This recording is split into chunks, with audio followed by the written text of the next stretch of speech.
So Elouise, you've been working here for 2 years, yeah? Yeah.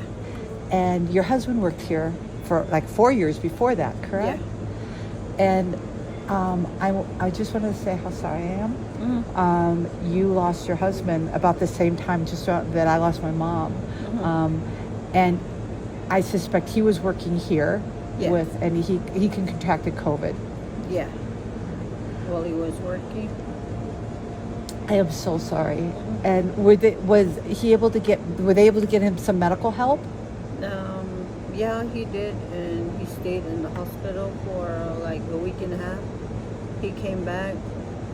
We spent time together for 3 days, and he collapsed on me in the restroom. I tried CPR, but it couldn't work. But he just never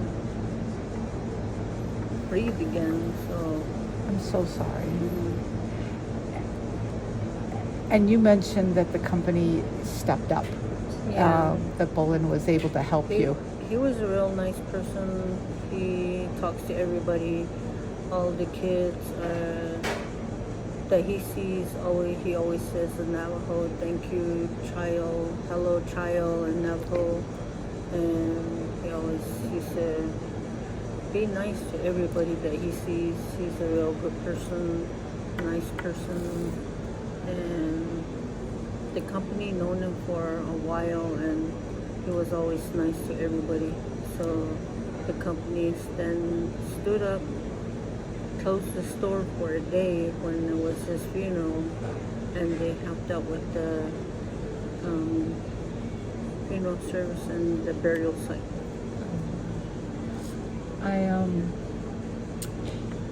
Sometimes when I hear people's stories, it's really hard to find the words. I'm so sorry, but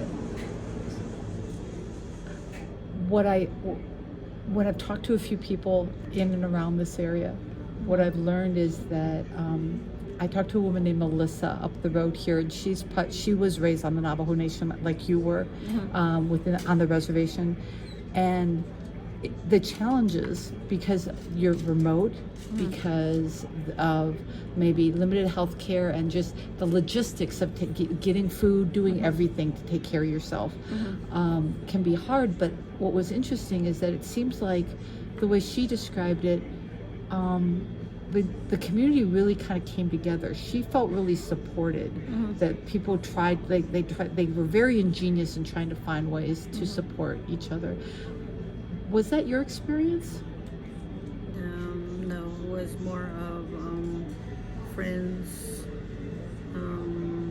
employees, getting stuff for us while we were,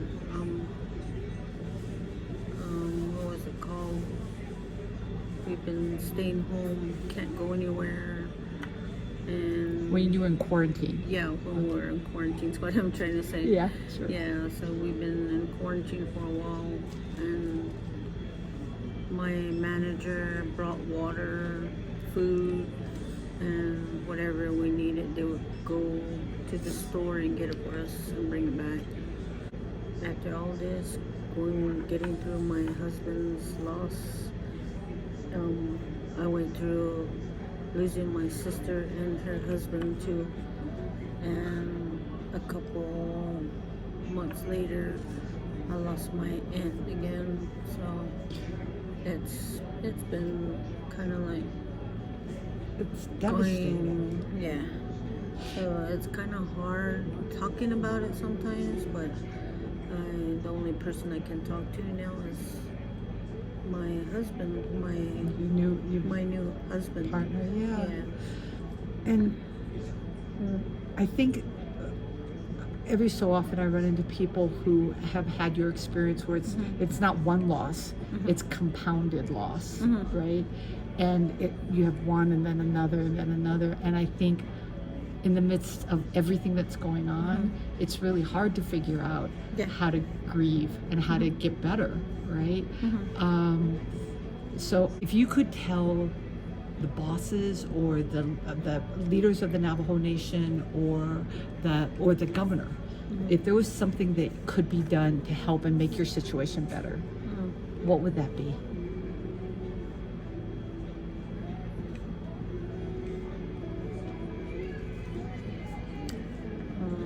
Probably helping out a lot of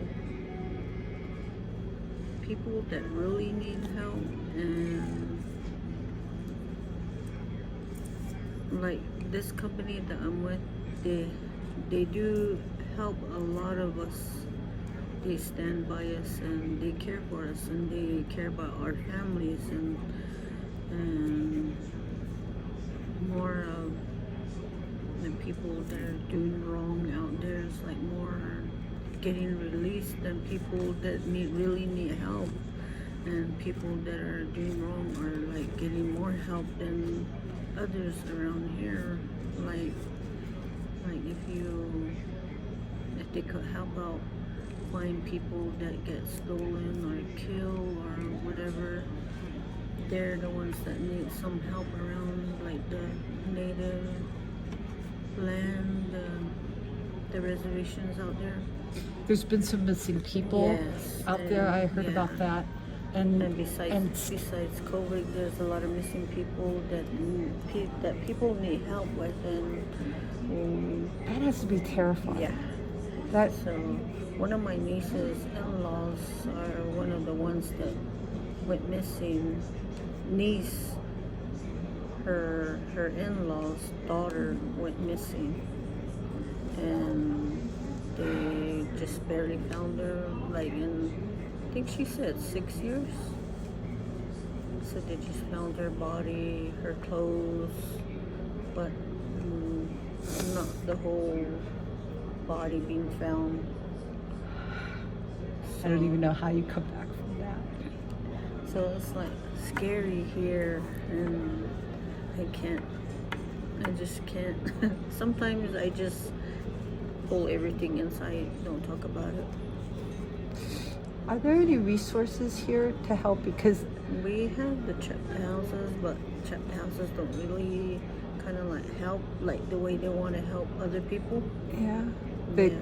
Do they have counselors, or do they have anybody who you can?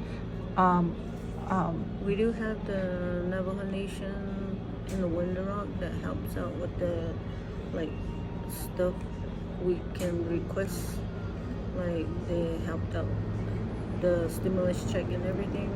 That really helped out with a lot of people. Sure. And a lot of my family got help with that. And then that kind of like brought them back up to where they didn't have no food, no water, and stuff like that in the woods. They came back up. And so thanks to all the money they helped out with, Sure. it really helped. And the water they provided to the checked houses, that worked too. Well, I worry about all these people who have so much grief, and I hope that you can get some help with that part of it, the emotional part as well as caring for yourself. But Elouise, I know that I am so touched that you would talk to me, and especially as much as you've been through. Thank you so much.